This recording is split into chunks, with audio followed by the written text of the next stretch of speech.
Yesterday's link posted is a very useful talk for all singers.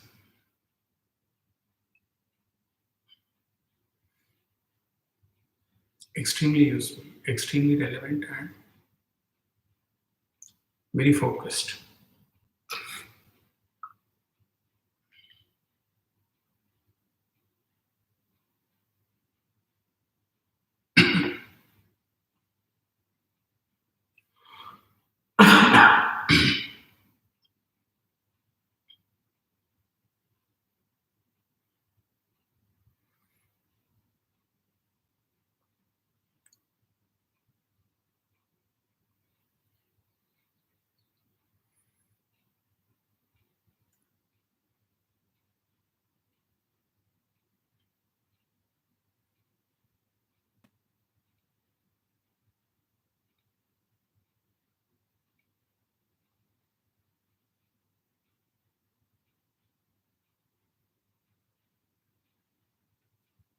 Why it was so focused? Since we have a couple of minutes before others join in. It turned out to be so good because it was based on exactly on Swami's words. That 3-4 minutes clipping. So each word of the avatar was taken, and then the focus was on those words. So it turned out to be so well. That reminds me of a conversation between Swami and a student who is passing out, leaving after convocation. Swami generally inquires what you will do after leaving, after going, and all. And then Swami says, it's important for all office bearers, all Sai Sevaks who climb up the ladder in the organization. Swami says, see, you will be a student. So wherever you go, you will be highly recognized. People will throw words of appreciation on you. Oh, he's an angel, he's that and all. You remember one thing. When people garland Ganesha, the focus is on Ganesha, but since the people garland Ganesha, the flowers, parts of flowers, they also fall on the Vahana, that is Mukshika. The Mushika should never think that the garland is being exclusively given to that Mushika. Mushika should remain Mushika always. It should not end up because it's a big problem everywhere in Sai organization, everywhere. People unnecessarily praise, people unnecessarily appreciate, and they raise the ego of the other person who would have been very nice left to himself. So always remember the reference to the talk. Since it was focused on Swami's words, it comes out well always. Be always the Mokshika. You know that that is your place always. And be humble. Be humble. Any praise, any appreciation, transfer to Swami direct.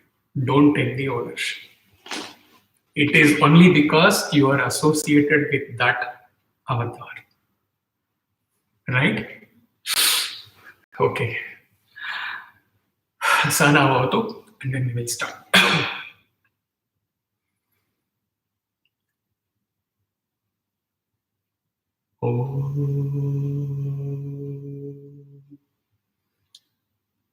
Sahanavavatu Sahano Bhunaktu सह वीर्यं करवावहै तेजस्विनावधीतमस्तु मा विद्विषावहै। ॐ शान्ति शान्ति शान्तिः। Collective prayer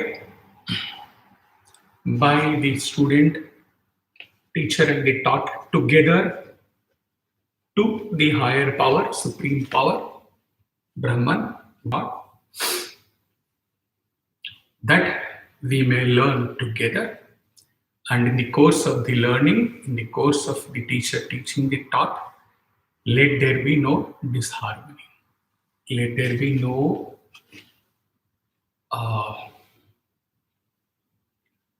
any negative thought in the mind of the taught. Let there be peace. Let there be peace.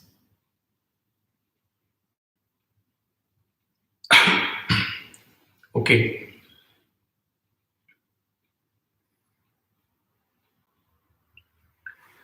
You remember last week in the Karma Bhakti Jnana, we talked about one cycle.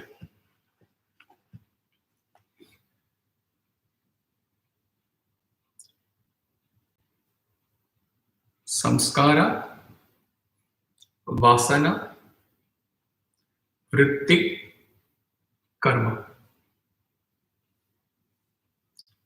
Okay. So all the actions which we take up, it builds our samskaras, and they are inside us in very subtle form and manifest.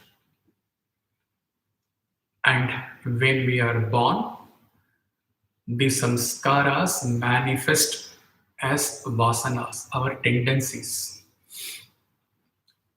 And these vasanas push us, influence our thoughts, vrittis. And with those thoughts, we take action. And those actions, the impact of the action, again adds to our samskaras. Samskara, vasana, vritti, karma, and the impact of the karmas are stored in a memory bank. We call it as chitta. Mano buddhi chitta ahankara chitta. And this chitta, the memory bank accumulation of the impact of our actions, they build up our samskara. So the cycle goes on like that. First birth, karma. Karma, chitta, samskara, vasanas, vritti, karma, chitta, samskara. Like that it goes on and goes on. Till the time this memory bank, this chitta is emptied, we will continue to be born again and again to clear our karmas. Right? To explain this, we will spend some time, few minutes on a Yoga Sutra, Patanjali's Yoga Sutra. It says,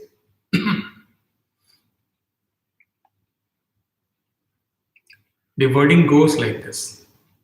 It is the 13th verse in the Yoga Sutras, 13th Sutra.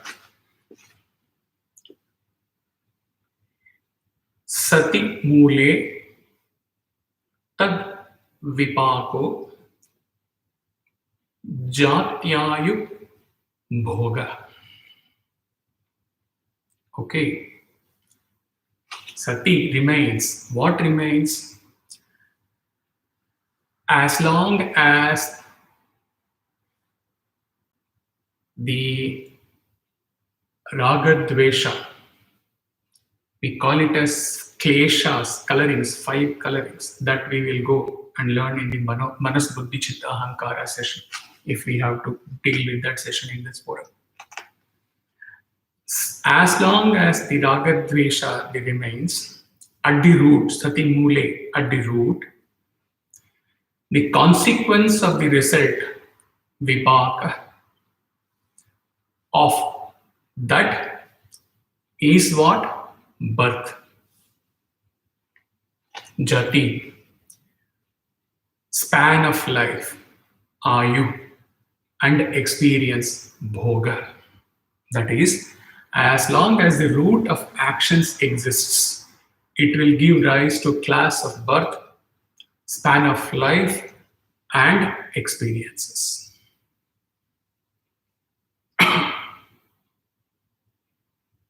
We'll quickly go over it. Every action which we take up is a confirmation of a desire, and it is the fulfillment of a particular urge of an individual till the time we attain self realization, after which actions are taken up only for the benefit of the humanity, benefit of the world, not out of any desire. This urge or desire, it pushes us towards fulfillment of the desire, and fulfillment of the desire gets satisfaction. And every satisfaction thus obtained confirms to the man, yes, you are on the right track. You pursue this, you have got the satisfaction. Go ahead. Keep desiring, keep fulfilling, keep getting satisfaction. And every such experience of this satisfaction creates an impression in the mind. There is a memory of the past pleasure. I came into contact with such and such object last week or yesterday, whatever. I had a great satisfaction from that. I was very happy at that time. There was so much pleasure in that contact. So I would like to repeat that contact. So memory of the past pleasure pushes us to desire more and more and to repeat the same thing again and again. These memories, so much of pushes so much of action, so much of experiences. These memories, they form a groove in the mind, and there are millions of such grooves in the mind and the backdrop. And these memories creates impressions. And there are impressions and impressions, millions and millions, samskaras. Samskaras in unmanifest form, when they manifest, vasanas. So in common language, we call it as impression when we talk in English. Not only of our past in this birth, not only of the previous birth, millions of birth, accumulated sanskaras are there, millions of memories are there. So karma is not only an action. Up to Upanishad era, it was only, karma meant only action, because karma kanda, the first kanda, it gave all rituals. It is karma yoga, you can say. Then came the theory of karma later on. So not only karma is not only action, karma is action plus fruits of the action, impact of the action.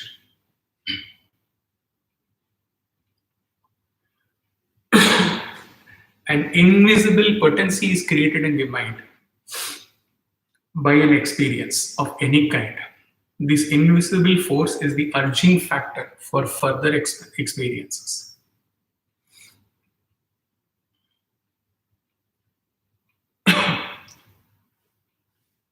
So quickly we will run through. In our youth, we had some relation. It can be a friendship, it can be an infatuation, or whatever it is. Let us call friendship.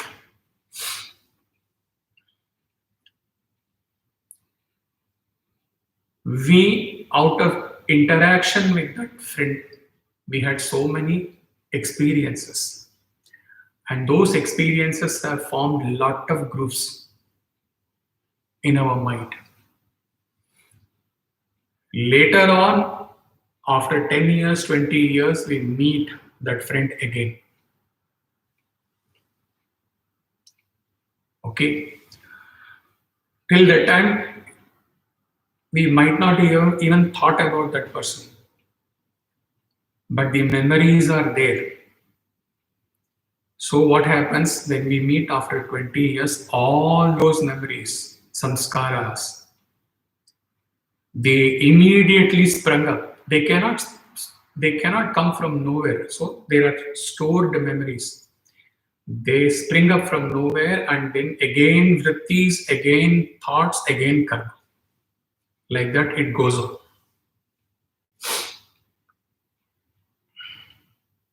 While this cycle keeps going on, this introduction is necessary. While this cycle goes on, the body approaches death.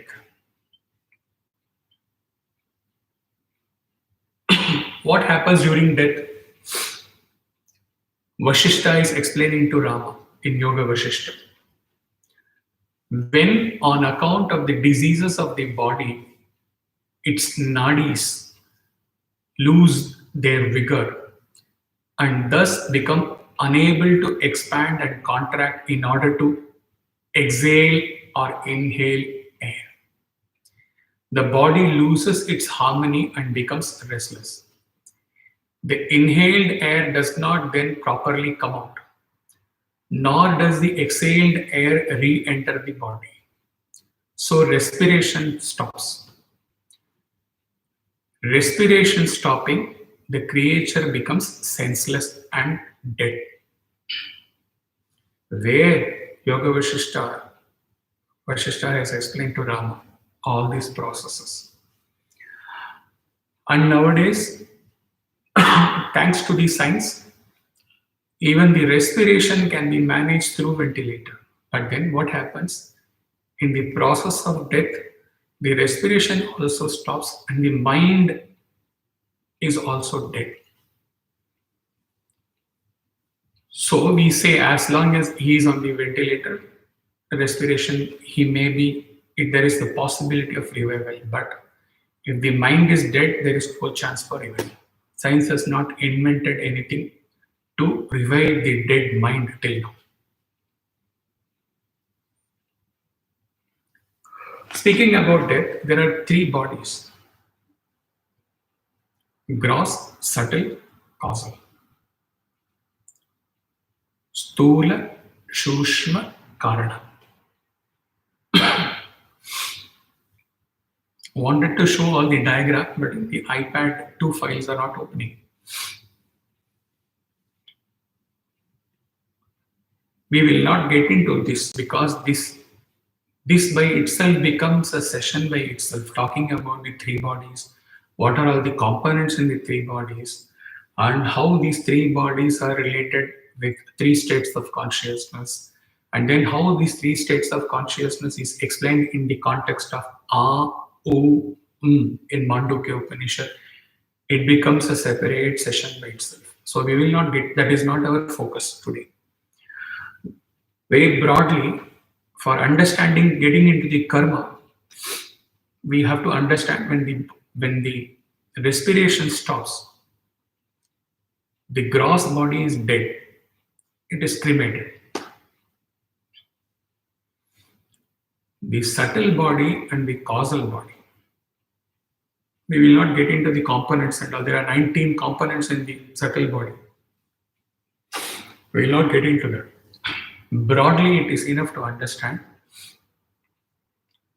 that the subtle body and the causal body, they leave this physical body when the respiration stops. And they carry broadly two things. What are they? They carry the samskaras and the impact of all our actions, the good and bad deeds, the actions, its impact. These two things are carried by the subtle body and causal body. That means we say that the soul travels with the subtle body and causal body. When we say soul, it should not be confused with Atman. Yes, there is an absolute, at an unconditional level, the soul is Atman. Here we is talking about the Jiva. The soul travels with the subtle body and the causal body. It stays for a while in other world, and then it chooses the environment, the family, the man and the woman to whom it has to be born, and then it, during the union of that man and woman, it enters, the soul enters. So this opens a big revelation for us. Our parents, every relation, everyone whom come into contact, we have decided. So we have no right to say that we are suffering due to them, or we are, because it's all to clear our karmas. The soul decides the parents. And what is the criteria broadly for deciding where it has to be born? Relatively, it chooses a congenial environment in such a way that if it is born, if that soul is born in this family, this environment, it will be easy to clear its karmas. Right?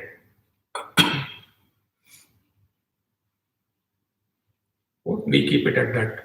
Then this will be at the backdrop while we get into the karma.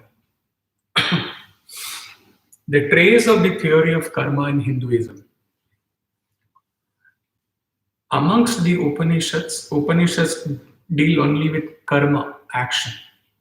But Brihadaranyaka Upanishad has left a trace of this karma theory. It says,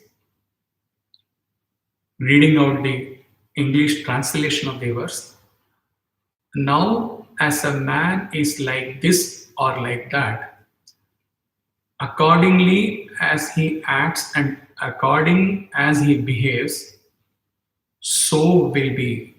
A man of good acts will become good. A man of bad acts, he becomes bad. He becomes pure by pure deeds, bad by bad deeds. This is the gateway to the theory of karma from the Vedanta. Later on in the Mahabharata, it says, as a man himself sows, so he himself reaps. No man inherits the good or evil act of another man. The fruit is of the same quality as the action. Here we find the origin of the theory of karma. Definition of karma. Very important. Each and every physical action or deed that you perform with the cooperation of the mind, right from morning to evening, during the whole day and night, during the whole week, whole month, whole year, whole life, all these things, all actions which you are performing with the cooperation of the mind, all these things and the effect of all these deeds, actions is called karma.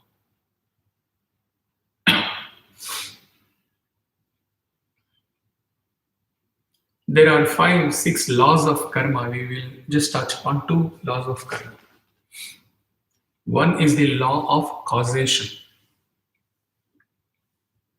In the creation session onwards, everywhere we have understood this very clearly. There cannot be an effect without a cause.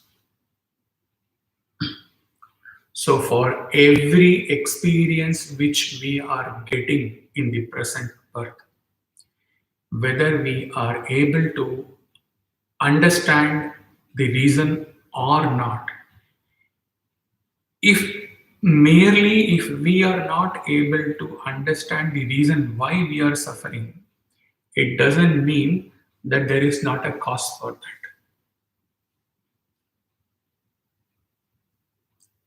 There has to be a cause for all your experiences, and the cause is you yourself, what you have done in the past. You cannot experience for the deeds of another person. Your deeds is the cause for your experiences.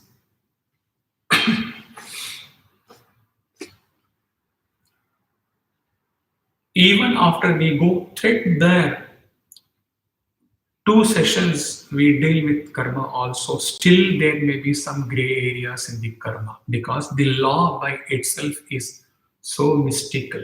Krishna has said Gahana Karmano Gati. Mysterious is the path of action. So still there may be some gray areas, but we will try with Swami's grace and blessings to cover as clearly as possible. Then comes the law of action and reaction. Newton's law. All science people remember, okay, if there is an action, there must be a reaction. The reaction will be of equal force and of a similar nature.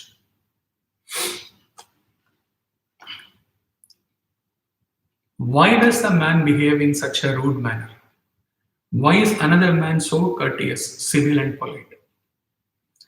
Why does one man possesses good moral character, another man does not?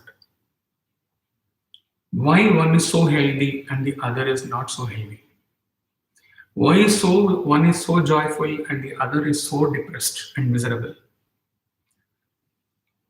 All these things are explained by the law of action and reaction. It is their action which has resulted in what they are now. And this explains the contrast in the nature of all human beings. It is all due to their action, past action, that the reaction is what we see now.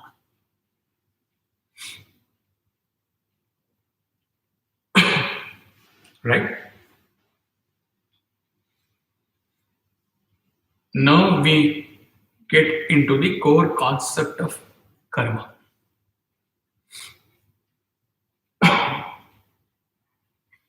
We have 3 kinds of karma.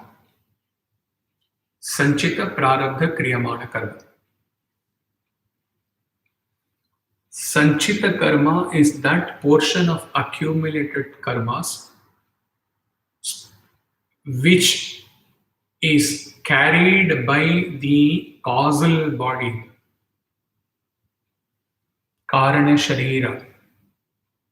We said, na, the soul travels with subtle body and causal body. So it is all carried by that along with the samskaras in the subtle body. The mind is in the subtle body. So everything is from the mind. The samskaras are carried in through the subtle body. The karmas are carried through the causal body. Along with that, the soul comes and soul. And as soon as the child gets conscious, as though mystically from nowhere, all these samskaras they manifest, the tendencies. That is the reason for contrasting tendencies of two children in the same family.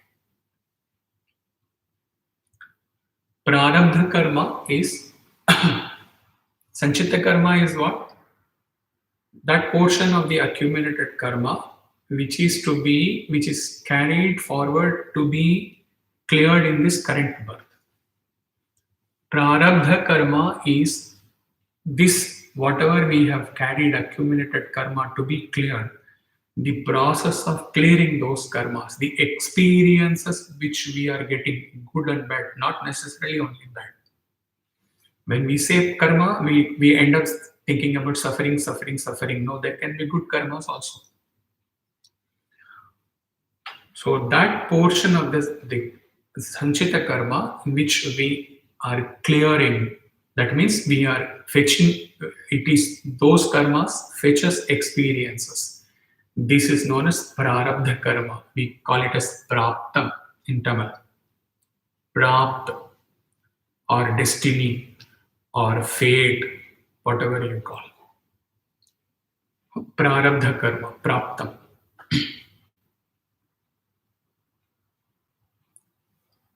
Kriyamana karma is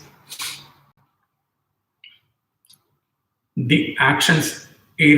This has nothing to do with the accumulated karmas which we brought forward, and nothing to do with the impact, very good or very demoralizing impact of the brought forward karmas which we are clearing in the current birth, which are getting us so much of good or bad or worst or too good experiences. Cause, effect, action, reaction. Regardless of this, whatever new actions which we are taking up in this current birth,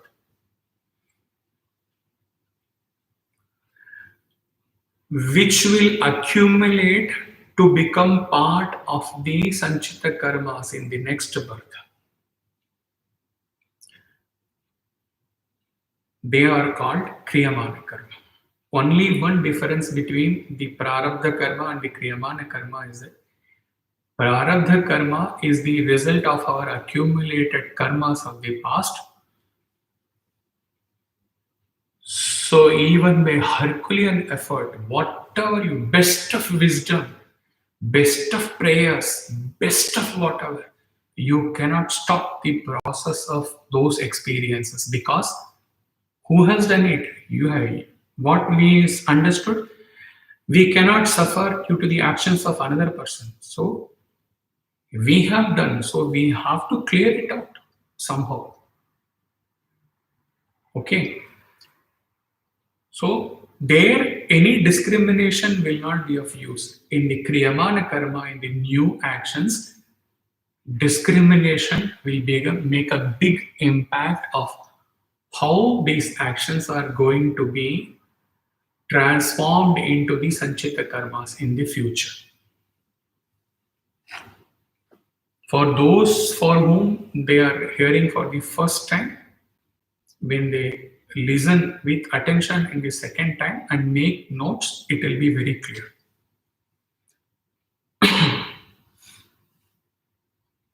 So this in Vedanta, these three, they are explained very beautifully with the analogy of a tunir. You have seen Sri Rama, visualize Sri Rama. He has got a bow tied here, okay, and all the arrows here. Oh, okay, a bag is there, and all the arrows are there. The bow he is holding on his hand. Okay, Kodandarama. So what he does in the war, we see him taking up this and then aiming and then shooting. So these three karmas are explained in the context of the arrows in the tunir or in the bag, and which are being shot. Okay.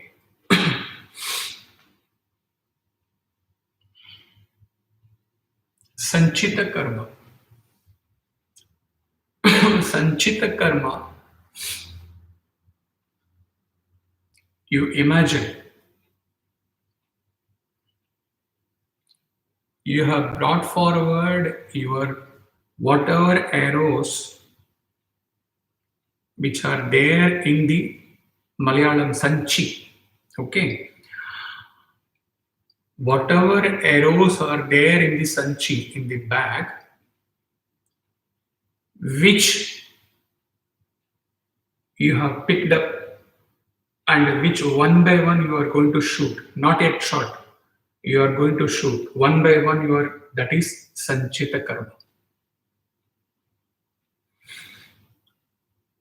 The one which have been shot and the arrows are already on air, finished, shot. So we are going to get the experiences. They are the prarabdha karma. And the arrows which are kept here, new, fresh arrows, which are going to be picked up and shot, they are the kriyamana karma.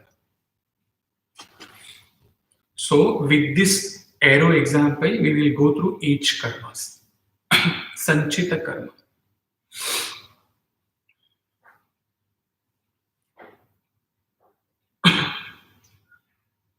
For clarity purpose, this is not given anywhere in the Vedanta and all. For our clarity, this will become very clear with this example.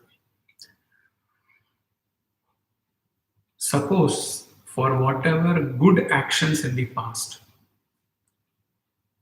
the arrows in the Sanchi,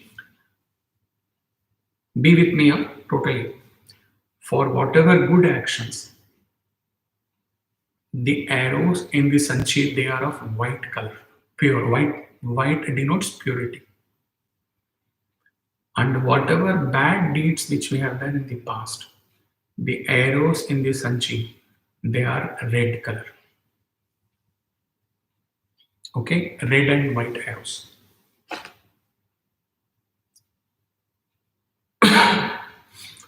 While we shoot the red arrows, we are going to get pain. Or we are going to undergo some bad experiences. While we shoot the pure white arrows, we are going to get some good experiences, satsang, bhajans, or material level, some good things. Now let us go through two episodes from one from Ramayana, one from Mahabharata.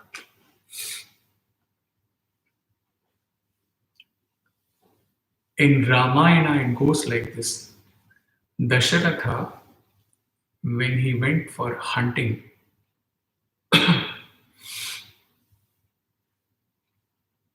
he killed a Brahmin boy called Shravana. And the Brahmin boy's old parents, they cursed Dasharatha. You shall die due to separation of your son. At that time, Dasharatha was not married. So, the effect of his action or the reaction of his action for getting manifested, it had to wait. He got married. We all know this story. And we also know how, due to the separation of Rama, ultimately, Dasharatha died.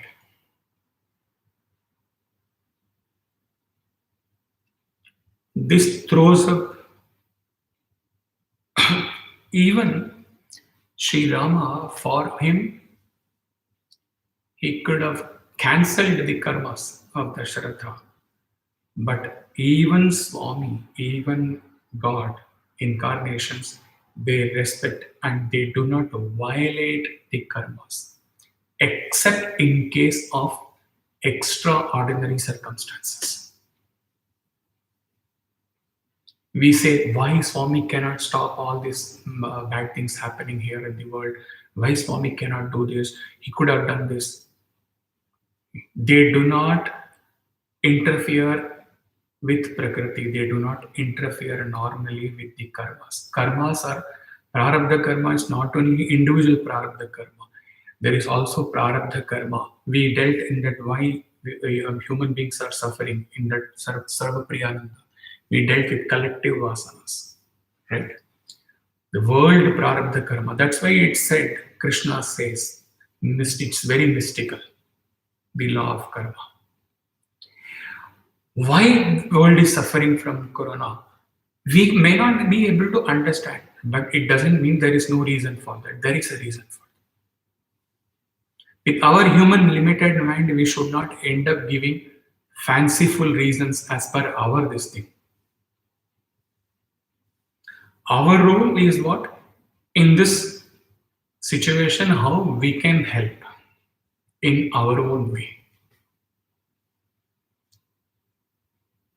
By talking and by listening and taking up this satsang, this is also helping in our own way, or those who are able to go out and help. So we have to retake that path, how we can deal with this. In the while we are suffering, last part, at individual level, at family level, what all we can do, we dealt with that in detail. That should be our approach instead of debating and discussing about the reasons, because we cannot end up with any solid reasons for so many things happening in the life. Though with these sessions, to a large extent, we will be able to come to Mahabharata.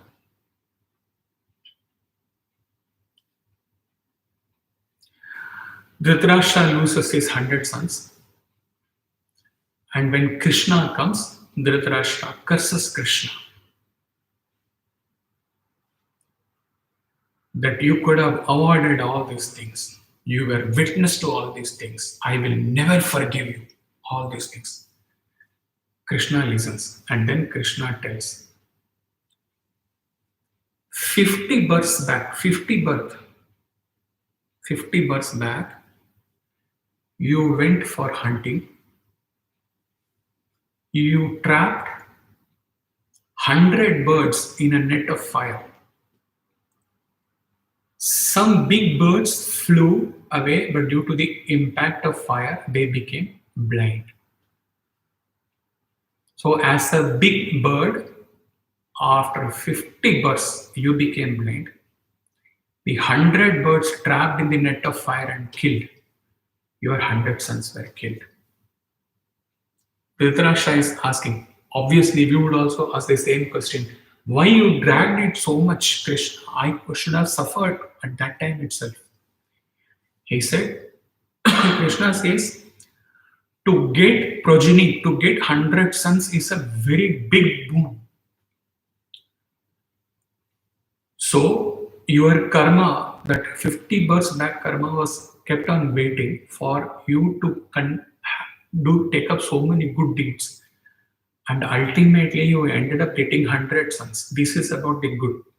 But here, that 50 births back, whatever you did, it had to hit you. So this is the reason. 50 births back. Our actions are not going to leave us. Remember, we cannot get away with anything. Every account has to be cleared, every action. Most often we are not able to understand why we are suffering. But 100% it is due to us. Very clear. Nobody suffers for the other's actions. Other person may be giving you pain. We will talk about the other person's karma during the course, but if you are undergoing, if you are suffering, it is due to your past actions.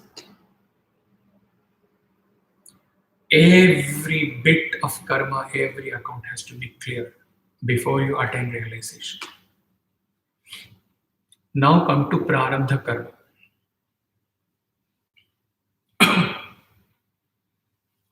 Prarabdha karma is from the Sanchita karma, brought forward arrows, red and white.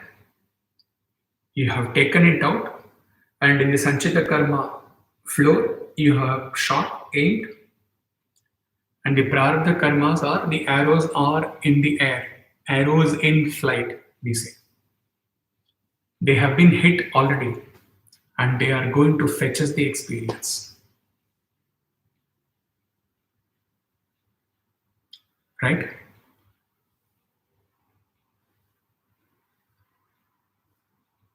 Any attempt on your part to aim with perfection, that is discrimination, is not going to help in this case because you have to suffer for your actions of the past. So you can assume for understanding purpose clarity, helplessly, you will be shooting these arrows. And they will go hit here and there and they will give you good or bad experiences.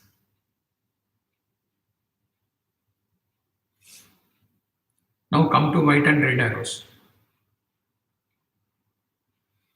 For understanding purpose, suppose when you were born, you carried some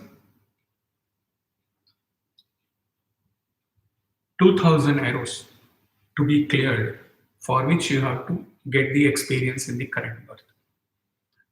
1200 of them were white arrows, pure arrows, due to result of your good actions in the past. 800 arrows are red arrows, which are due to your bad actions of the past.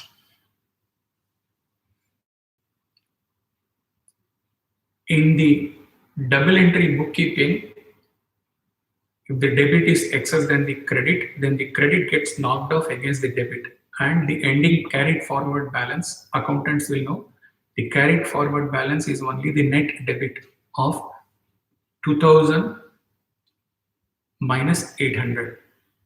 1200 good arrows will be there. But in karma, accountancy does not help. Here, you will have to reap all good consequences of the 1200 arrows separately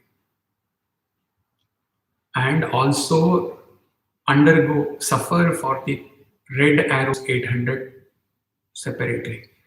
And in life, if we go back and see, at the same time, some good things are happening to us, some bad things are happening to us.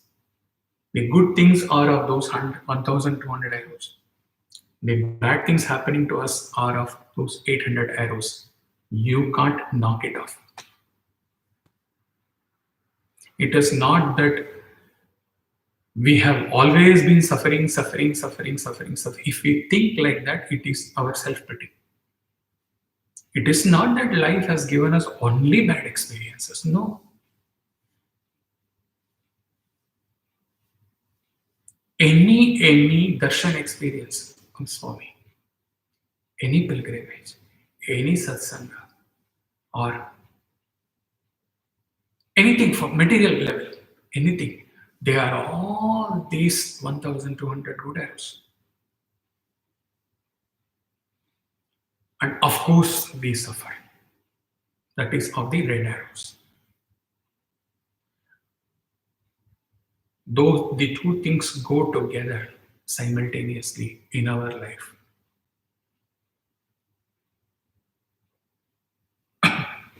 Prarabdha karma,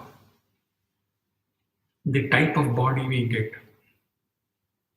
the disease we get, the type of parents, the type of spouse, children, the condition of our wealth, all these things have nothing to do with our discrimination, our viveka. They are all given to us, or with the clarity of the karma theory, how soul chooses its environment, like the script writer of a movie, he writes the entire script for that movie. We are the script writers for our every birth. Like the script writer and the producer director, they choose each characters. Here in our case, we are all rolled up into one: producer, director, script writer, a dialogue writer, all one. We choose all these things. Our soul has chosen this particular family, this husband, this wife, these children, this society, this condition. Why? So that we are able to clear all our karmas.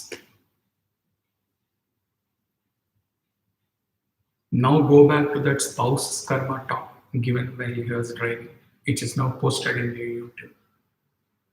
What he said: you prostrate to your spouse, not only for his sisters, even for gents who are listening. Mentally, you prostrate, because whatever they are clearing our karmas. And now one more thing gets added here. This he had reserved it, because this he cannot talk. You will not understand. Now with this understanding, it is not only that they are clearing our karmas, you have chosen them. Your soul has chosen them, and your soul has been instrumental in getting them in your life to clear your karmas. So the onus is on you, everything is on you. They are mere instruments who have walked into your life as per your script writing, your production, your direction, your dialogue, your everything. Your soul has chosen them.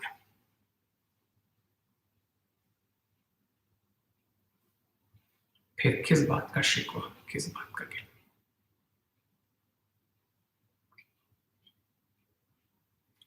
Now one thing, beautiful thing. In the book on the teachings of Ramana Maharishi, compiled by his ardent disciple David Gottman, for one question, Ramana is answering. Ramana says this is the most beautiful part of the entire karma session. Most beautiful part. Ramana says individuals have to suffer for their karma, but Ishvara manages to make the best of their karmas for his purpose. What is Ishvara's purpose? Ishvara's purpose is for taking us all back to him. That is his purpose. For his purpose, he manages to make the best of their karmas. Ishvara chooses from this warehouse of karmas what Ishvara feels is best suited for spiritual evolution at the time each man is to be born. Whether those karmas are pleasant or painful. So there is nothing arbitrary. Ishvara does not interfere in your experiences. Ishvaram Sakshi Bhutam. He does not come and change your karmas except in case of pure surrender. That we will deal in the next satsang. But Ishvara has done one thing. This, as for his knowledge, but for Ramana, nobody has explained this. He would be surprised if you come across this clarity given by any other master in the creation or in any other grantha. Prostrations to Ramana for this beautiful, beautiful, beautiful gift he has given to us. What he says, now let us understand. What he says, you have accumulated karmas, infinite karmas in the past, in infinite births. Be attentive. Not all karmas carried as in your sanchi as sanchita karmas when you are born here in this. There, Ramana says Ishvara manipulates, positive manipulation. Ishvara does a trick. He says, visualize. For a clarity purpose, he is explaining. Ramana has left with these words. For your clarity purpose, he is coming down and explaining. Suppose Ishvara has seen your past birth. Okay? And when you are dead, when you died in the last birth, he knows how much you were spiritually evolved. So, what Ishvara is doing in this current birth, from the large infinite warehouse of your accumulated karmas, that means 10,000, 20,000 arrows, red and white arrows, he chooses some red and some white. White may be more, red may be less, or red may be more, white may be less, or maybe equal, whatever. He chooses in such a way, even if that means that it has to be more of red arrows, more of pain, and less of white arrows. He chooses in such a way, he does a calculation. This is all I am explaining for your understanding. He chooses and puts them in your sanchi and says, come, now your soul, you travel, you choose your family environment, you be born. What is the criteria for his choosing? What was Ramana's words? Ishvara manages to make the best of your karmas for capital letter his purpose, God's purpose. That means he will choose the arrows and send you along with that. More red arrows means more pain. Only red arrows means only pain. That is not done because we have happy moments in our life also. More of white or more of white or more of red, or equal white, equal red, whatever. The criteria for choosing is that when you are finished with that, in the process of clearing, his calculation is that when you die, you should be more spiritually evolved than your last birth when you died. This is the criteria of Ishvara. Now just think about it. That means he wants us to go back to him in this birth with more of spiritual advancement than the last birth. What if pains are there? What if sufferings are there? Even to come to an imagination that Swami has chosen our pains and pleasures for this birth, so that at the end, when we die, we go back to him more spiritually evolved than last birth. What else we want? He himself is getting goosebumps when he is telling this to you. Believe me. Come to imagine Swami has chosen our karmas for us. Why? For us to be more evolved. So every birth we are more evolved, no matter what experiences we get.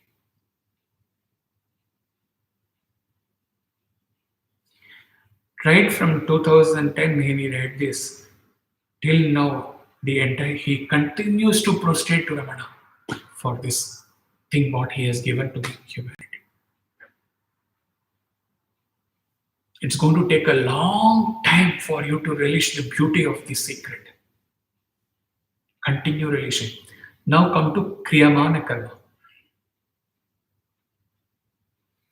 Kriyamana Karma, now comes the beautiful part.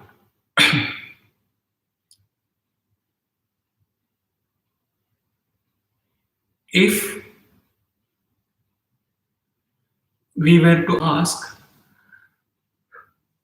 that That means whatever sins or merits or demerits which I have done in the past, I am carrying the arrows for that, and I am going to be aimlessly shooting, and I am going to be hitting the experiences, good or bad, out of my past karma arrows. Then why all this spirituality? Am I so helpless that I cannot do anything? That why religion, why spirituality, why satsang, why God realization? What if I am helpless every birth because I don't have the capability to look into my past birth to know what I did so that I am getting this experience? God is not so merciless. He has not given unlimited freedom to us, but He has given a limited freedom to us. How? And while taking these new arrows, fitting in the bow, and shooting, you can use all your discrimination, Vivek, all your intelligence, all your sat buddhi, all your devotion, all your given here are 500 arrows, 300 arrows he has kept here, which you can take up and use your buddhi, discrimination, and think how to focus, how to aim, where to hit in the good path or in the bad path, and aim with perfection, and and the result when those hit arrows come back, you carry all the white arrows with you. This is the compassion of the Lord.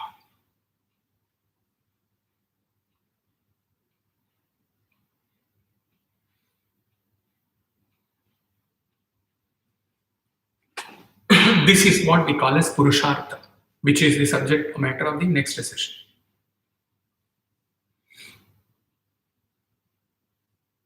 Okay. Purushartha means Purusha Artha. Purusha is human being, male or female. Artha is what we call Artham, what we call in Tamil, or Arth. क्या अर्थ है इसके पीछे? इसका क्या अर्थ है? Means what is the meaning of this? So Purushartha is meaning or purpose of a human being. Purusha Artha.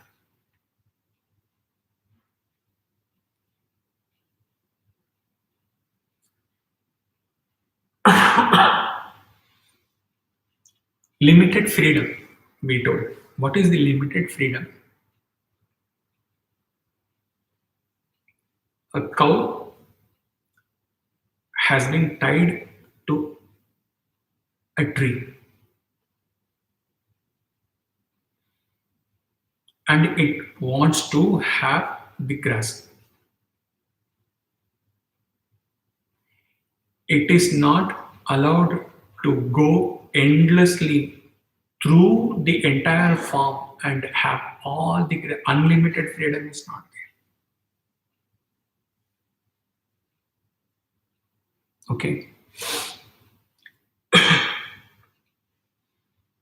But with intelligent thinking,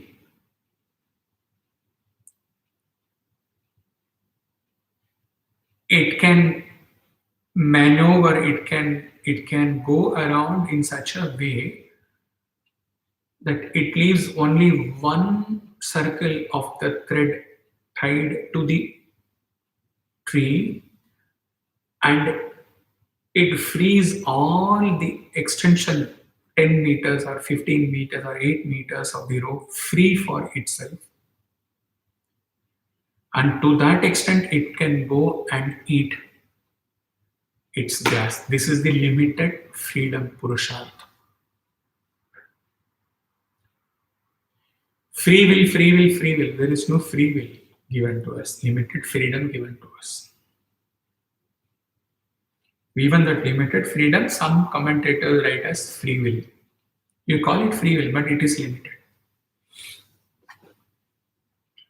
So limited. So this intelligent thinking how it can help us in various kinds of prarabdha. It was supposed to be covered this, but Swami willing, we will keep it for the next because more important parts are there to be covered. Now, facing the challenges in our life, very, very important point for clarity.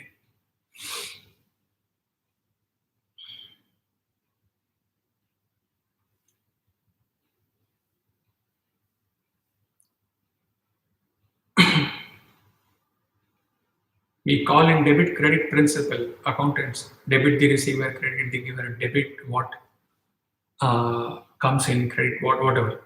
Like that, here are we undergoing the experiences, receivers. Say we are being given pain by somebody.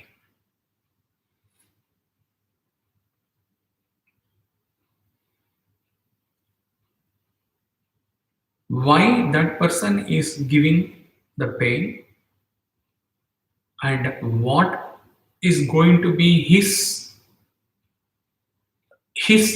the result which he is going to carry is something different.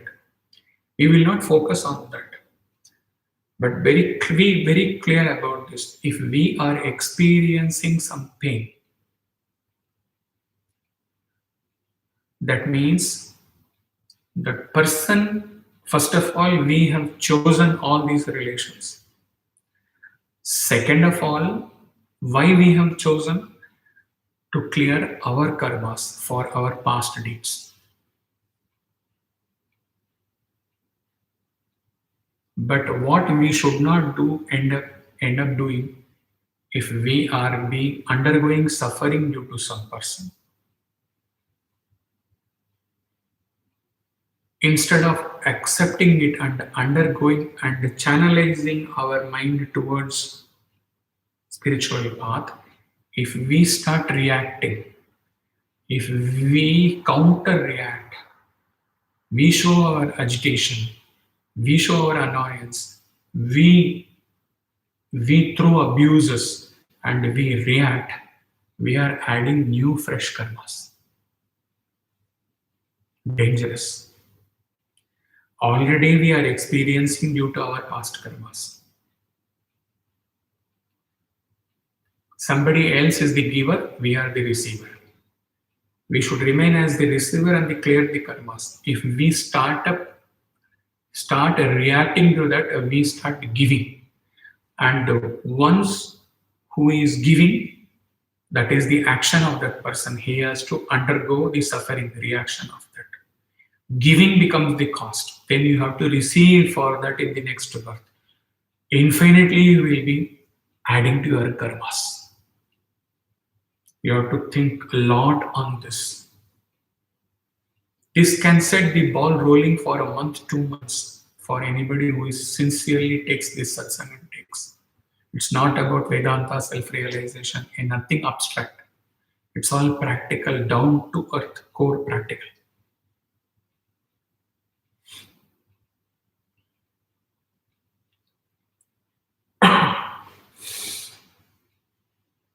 Instead, if you can walk an extra mile, being in this I-fold, it is the other person's sanskaras, vasanas, vritti which is hitting you and you are suffering. And his karmas he is going to suffer in the future. But if you are able to evolve to that level, during the process of undergoing all these suffering experiences, you shower your endless love to that person. What will happen? Your love, unconditional, total love, may bring down the agitation, may bring down the vasanas manifesting to vritti, may cool down that person and may stop him. It may or may not, but you continue to shower your love. So, what will happen? It may help in reducing the thought pattern of actions of that person. That means you can help him in avoiding getting new karmas. It is at a higher level. At a minimum, bare minimum level, you should not react. You should not add new karmas. That is selfishness. Don't add new karmas. Clear the experiences. Through the experiences, you are clearing karmas. But selflessness is what Swami told. Love lives by giving and forgiving. Self, not the Atman self, small self ego. Self lives by getting and forgetting. So, if it is possible for you, you continue to shower endless love to that person. At least, okay, I am clearing my karmas, so you have walked into my life. I have chosen you in my life to clear my karmas. So, in a way, you are benefiting me by giving all these experiences, and I am clearing my karmas. But let me help you, try to help you not to add new karmas for yourself. So, send all your love. Human being is a reservoir of love. It is possible. He is not talking something utopian, something impossible. You are all but Ananda Swarupa from head to toe. Why react? Share love, send love. Looking into, you imagine looking into each one of your eyes, though you are not seen in the video, he has got the right to say that because that is what he has been doing. Send love, send unlimited send love. Whether they accept, whether they don't accept, whether they reject, whether they throw back, whether they hit you, it is up to them.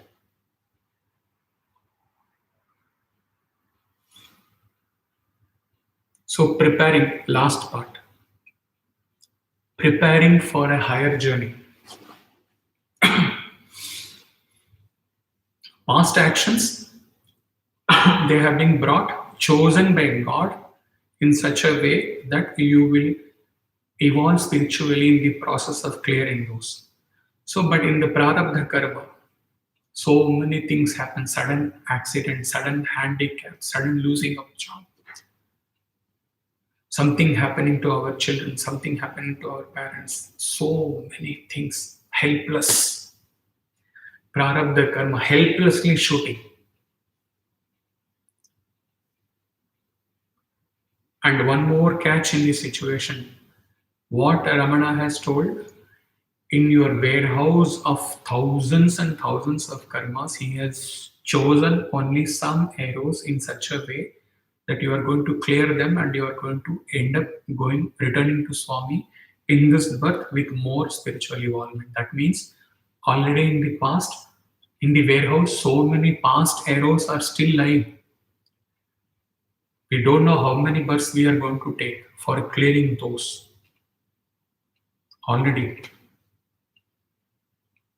But every day, when we become the giver,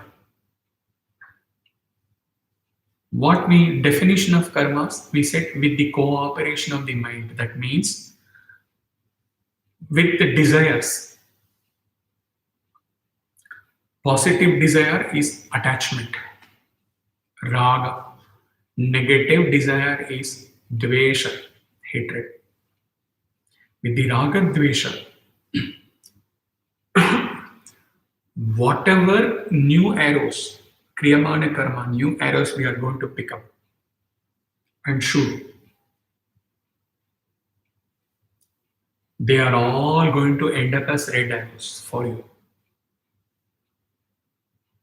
And whatever new arrows without Raga, with Sadbuddhi, purified for Vivek. It shows, okay. So, with the Viveka, whatever Priyamana Karma arrows you are going to pick up and hit, you will get white arrows. Already we don't know in the warehouse how many arrows are lying, how many birds we have to take. And to come to think of it, right from having the coffee in the morning and up to going to bed, every day we are adding karmas. Even thinking is becomes so dangerous. But not to get bogged down by that, not to get dissuaded by that. You be positive. After the clear understanding of this, be in satsang, be in sadhana, be in the right way, channelize your mind, be positive, have spiritual dosage as capsules every day. Take up meditation, calm down your mind, reduce your number of thoughts, and you have to act. A man being born, he has to act. There is not even any use of giving up all the action. Then remember, even those thoughts are adding to your sanskaras, which will manifest as actions. So running away from the world is not a solution. Be in the world. Be a man of action. Take up actions because you cannot help taking up actions. But how actions? In such a way, discrimination, pure arrows, pick up, aim perfectly. Perfection comes through discrimination in this arrow example. What is right? What is wrong? What is temporary? What is permanent? What is asat? What is sat? What is anatman? What is atman? With that clarity, use your way that God doesn't have to manipulate or interfere or do anything with your karmas. You will be having few arrows, all of them white. All of them white. In that birth, all the discharging of white arrows are going to get you good experiences. Maybe some red arrows.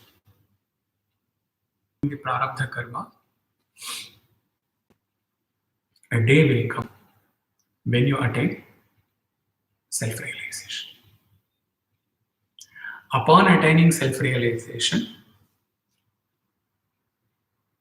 whatever, if at all any arrow is remaining in the sanchita karma, they all go waste. A typical example used in Vedanta is that they become like roasted seeds which cannot help in germination of new plants. They are rendered ineffective. And the prarabdha karma which you have already shot in the air, you will continue to get the experience for that even after realization. That is why many sages have had cancers or heart diseases or whatever. But what happens? Your samskaras are clear, your chitta memory bank is clear, sanchita karma has become useless, prarabdha karma you will continue to get experiences, and after that whatever you will be taking up action, it will be only for the basic minimum requirement of family if you are still a grahastha, and largely for the benefit of the world. You will be thinking only for the benefit of the world. So those acts which are for the Loka Kalyana, they do not add to your samskaras. It's a one-way arrow. They are all actually actions they get and they don't come back to you, your chitta. Your chitta is cleared, bank account is closed, memory bank is closed, samskara is clear. Vritti, desire-based vritti thoughts are not there. Sanchita karma is wasted. No, it is not going to bring any no more arrows. And you are going to be acting only for the benefit of the world. Prarabdha karma, you are not concerned about that. Why? Because last 2 minutes.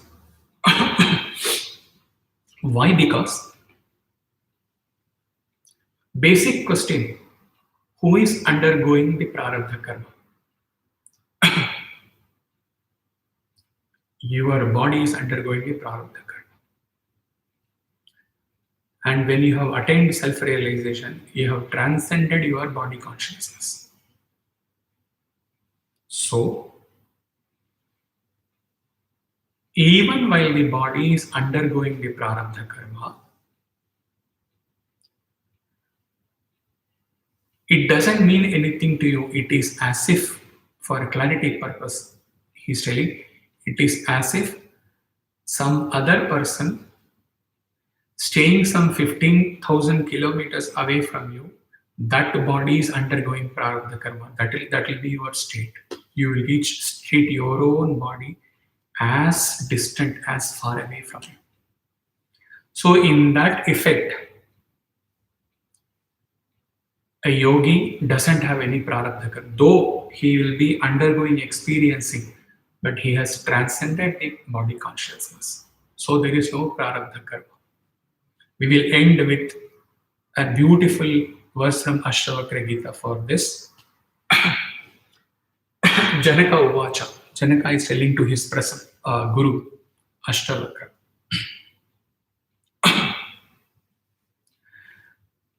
Kva prarabdhani karmani jivan muktir api kva kvatat videha kaivalyam nirvisheshasya sarvada.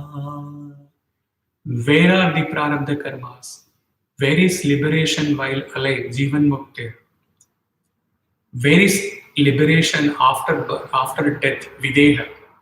For one, nirvisheshasya sarvada, for one who is ever undifferentiated. What does it mean? Chinmayananda, with his incomparable style, he says, he gives an example that somebody has been accused and put in jail for some, and the next day the court hearing is there, he is going to be rewarded or punished for his crime. And same night that person dies. The court hearing is cancelled, is dead because he has transcended the body consciousness.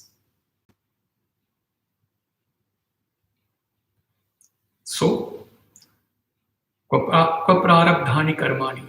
Where is the prarabdha karma for me? Because prarabdha karma is for my body. I am not that. And who in me is going to even aim for getting liberated while alive, get to become a Jivan Mukta? Who in me is even aspiring to become a Videha Mukta? Because for all these aspirations, for all experience of the Prarabdha Karma, there has to be a differentiation between me, the Atman, me, the integral part of the pure canvas, and me, the drawn apart from the canvas. Nirvisheshasya sarvada, when I have become, there is no differentiation. I exist as the pure canvas.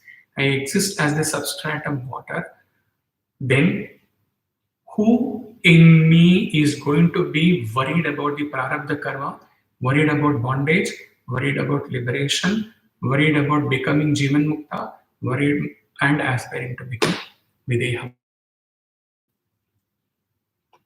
And while the entire destiny, freedom versus destiny, Purushartha versus Prarabdha, Swami has given a third factor, suspense. Swami has given one more factor, which a devotee is most touching and most penetrating. It turns the table totally. The third factor we will deal apart from the prarabdha and purushartha, and then we will address with the clear understanding of this whole karma, we will address some 10-15 questions which are bound to come to any intelligent thinker about the karma, because he may see so many loopholes in this. And as he had messaged you in the group, please, either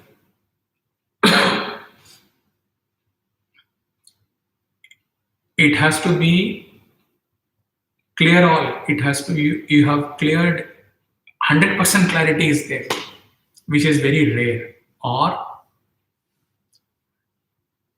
all clear, nothing is there, no clarity is there. In these situations, you will not come up with questions. If you are 100% clear or nothing is clear, if you are in those questions also, with Swami's guidance, they will all be taken. And with the question answer sessions, we will conclude the next satsang and then perhaps proceed to Sadhana Chatushtaya. Sai Ram. Have a blessed day. Hari Om Tat Sat.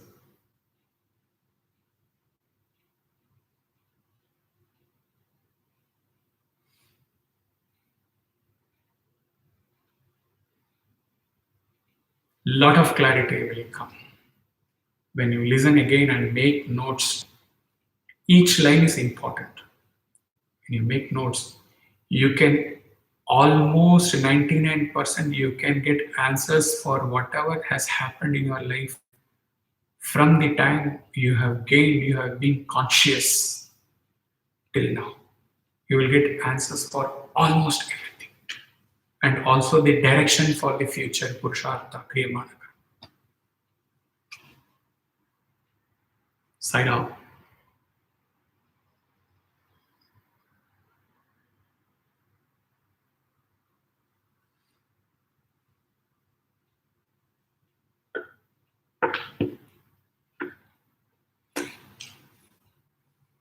While you leave, he has got only one thing to say, while all other sessions are for what you will get when you pursue sadhana. That means self-realization is the goal, you have to take up sadhana. But this session addresses to both things. What you will get when you take up sadhana, self-realization, and what all bad things, what all stupid things, what all undesirable karmas you will get if you don't pursue spiritual sadhana. That is also covered. So this is more practical than any other session. Right?